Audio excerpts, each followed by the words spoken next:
nje ninje mu soda muri 97 rabandanya bishikana kudemo birizwa muri 2005 umwana wanze agiye kubera ubutagara umwana wanze yambara kubera ubutagara kuko nico ndandaza nta kindi maze kubura umufasha naragiye mu buzima bubi cyane buhanije ndamererwa nabi mu mwaka umwe imyaka ibiri mu mwaka ugira gatatu cyangwa ndatsinduka nyene ndabona bivuga ati nta kundi ibindi byo ngomba ko bimbera mu mufasha bimbera mu mufasha ngaburira abana nongere niyandike nsamari cyarakoze cyane.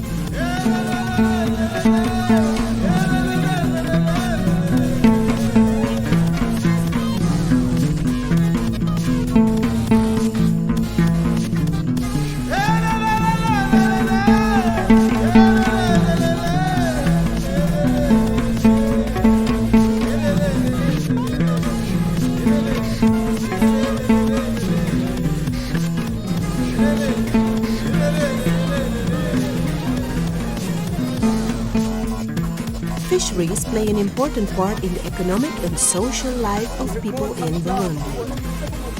1/3 of the animal protein consumption in the country stems from fisheries, and the sector employs 100,000 people. For fishing activities, Burundi has inland water bodies that are mainly made up of Lake Tanganyika in the southwest, and by Kahowa and Ruburu lakes in the northeast. In the early 2000s, fish production was estimated at about 20,000 tons per year. But a large share of this output, already insufficient to cover the needs of the Burundi population, was not reaching the consumer plate owing to prevailing problems in the subsequent stages to the harvesting of fish. Fish drying, which was the most common processing technique, was done generally on bare ground, which leads to partial or total alteration of the products. Wasanga iyo imvura iguye amafi yose yanikiwe hasi atwagwa n'inkukura agatwagwa mu kiyaga Tanganyika canke naho ayadatwawe agacabura ikononekara ku buryo udashobora kuyashorera mw'isoko iyo ariyo yose baca bakwirukana kuko asanga zinuka zifite odere mbi. In 2004, up to 15% of the harvest was lost in the process, reducing both income and livelihoods all along the value chain.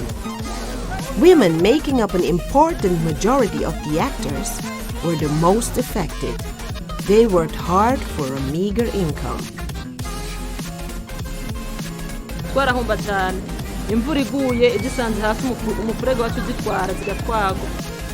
In response to these issues, a project of the Food and Agriculture Organization of the United Nations, FAO, called Support to Post-Harvest Fisheries Technology was implemented upon the request of the Burundi government.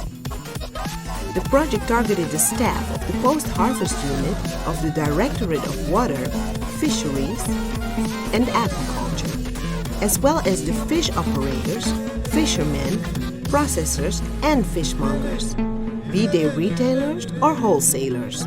The majority of these operators are women. La FAO a formé l'unité post-capture qui était composée par une dizaine de cadres, et ces cadres ont continué la vulgarisation technique de ce séchage sur les clés. Et à partir de cela, les gens qui ont été formés, ils ont formé aussi leurs collègues. FAO imaze kwigisha urunani rwahavuye rutugirisha amanama, ni ukuvuga rwagirishije amanama amaporo de peshe yose mu ntumbero yo kugira isuku amafi. Hanyuma rero barerekana neza ko indagara zanikiwe hasi zikagira isuku, n'abazifungura bazifungurana imisenyi kubera zafata ku misenyi.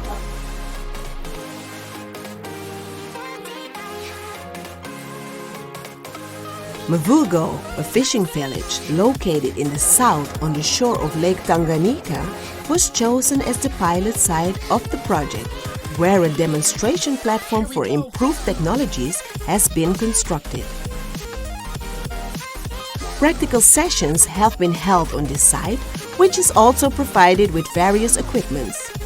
Insulated containers and deep freezers for fresh fish preservation, modern kilns constructed for dissemination of good fish smoking practices, and packaging, up to a stage of product ready to be sent to the market. Women organized as a formal association meet often in this center for diverse drying and smoking activities.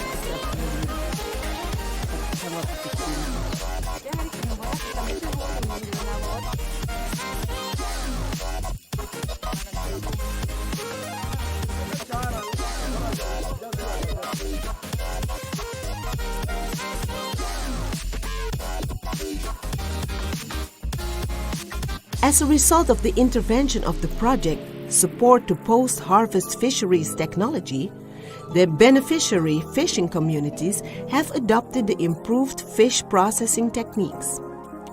They specifically use the raised racks for fish drying, ensuring a high level of productivity of the sector. The level of post-harvest losses due to inadequate drying practice has more than halved. End products supplied to consumers are of a better quality, and fish prices more than doubled, from 4 to 9 Burundian francs, or from $2.5 to $6. Racked dried fish are highly appreciated by consumers, and fish operators and traders reap higher incomes. Indagara zacu ziba zigoroye, ziba ata musenyi zigira, ziba zifite isuku ihagije. Uko zibari zipakira mu mifuko namwe murabyibonera. Aha no kuvuga ko naho urufungura nta musenyi wumvamo. Kenshi turakunda no kuzirungikira abantu bari hanze, barazikunda cyane.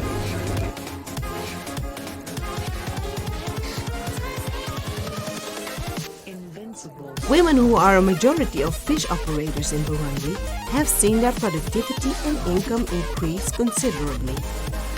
Therefore, their role was enhanced, as well as their capacity of ensuring household food and nutrition security. Actually, for fish operators in Burundi, the use of the improved drying technique became a common sense, and no more the exception to the rule as it prevailed before the project.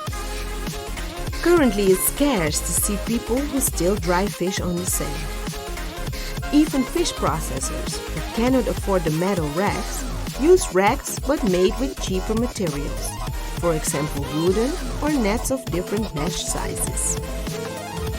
Those latter are usually of lower quality and with much shorter lifespan, but at least they offer the opportunity for the most vulnerable to benefit from the advantages of this innovation.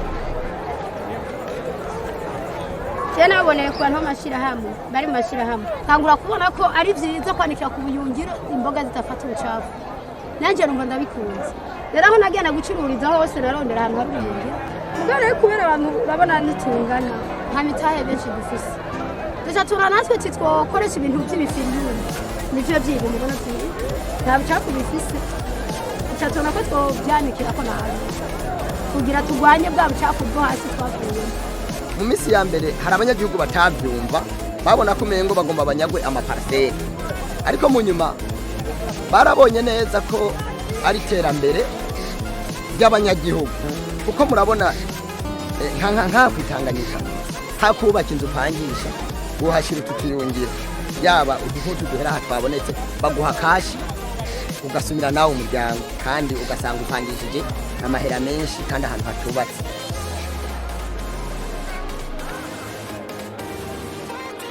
But this positive evolution in the fisheries sector has also led to an influx of working population towards fish processing and trade activities in Burundi.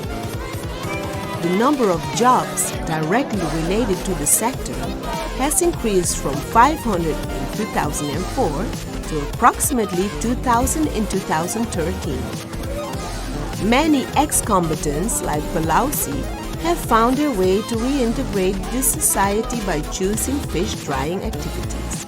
abandi bantu barambwira ati turafise agashyirahamwe k'abantu babiri turashobora kuba batatu kugira turabe ukuntu tudandaza mbwa twe tudandaza indagara ndavuga ati genda afise agataye gatoyi none vyokunda baravuga ati yego nuze dusubire kukwinzizamwo nawe usubire kuzamo kukazanye ko zikangana none natangwe rero kudandaza izo ndagara barandera baguma bandira kuri kagataye kuka yampere umugambi bari bampa yari yaheze ndesigaranyemo akantu gatoyi mugabo bandi baguma bamfasha rero turaduga turaronka aho turose aho tubuze byose tukabandanya rero turangura indagara.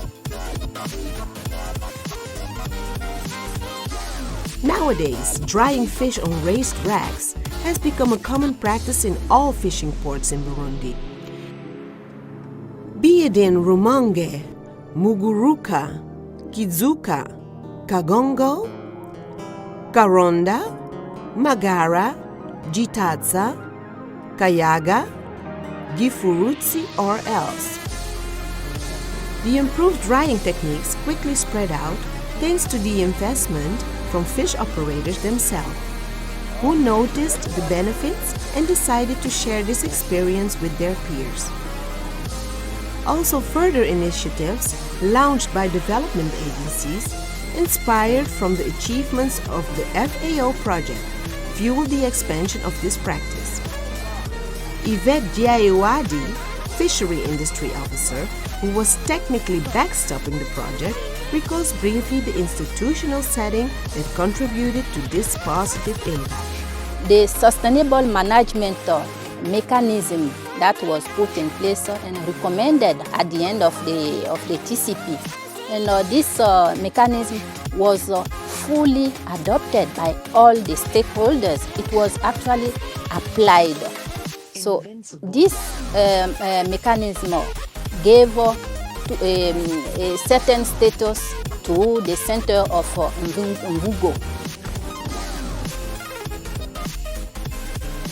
Besides this institutional framework set to ensure the sustainability of the project results, the Burundi government also played a central role in creating an enabling environment.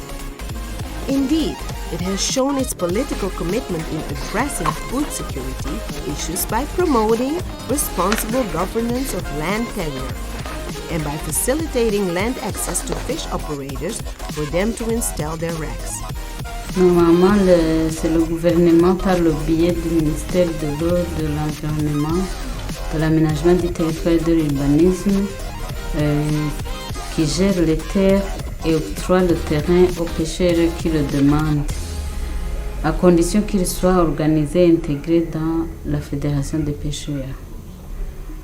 Le terrain est donc disponible, surtout dans la zone dite tampon, où on a les 150 mètres réglementaires.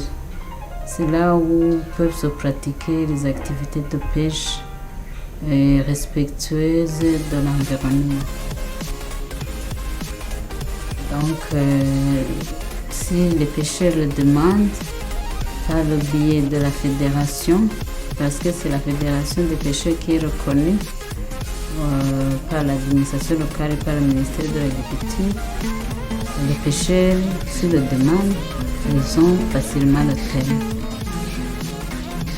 The project, Support to Post-Harvest Fisheries Technology, lasted 1 year, but was so successful that its results were replicated in nearby fishing sites in Burundi.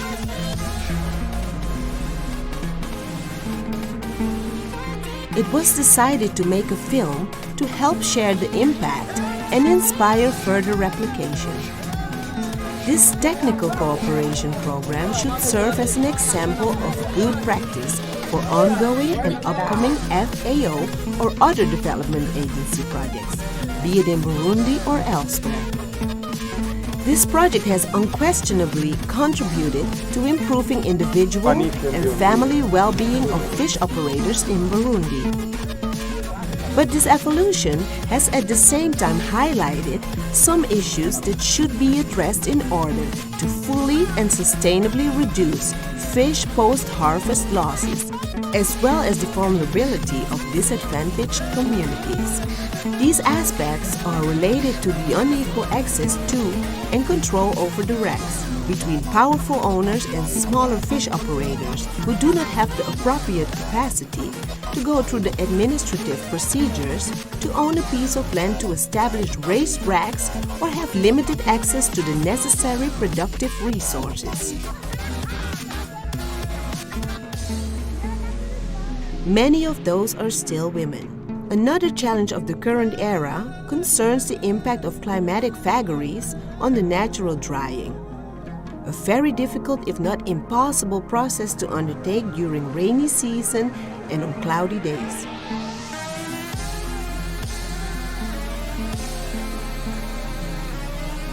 Techniques that could be used regardless of the weather conditions should be promoted in present and future initiatives of FAO as per its mandate.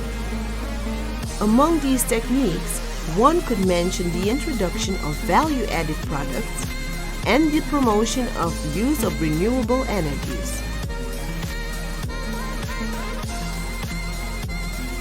All these perspectives are in line with the organization's strategic objectives for rural poverty reduction and more inclusive and efficient agriculture and food system at local, national, and international levels.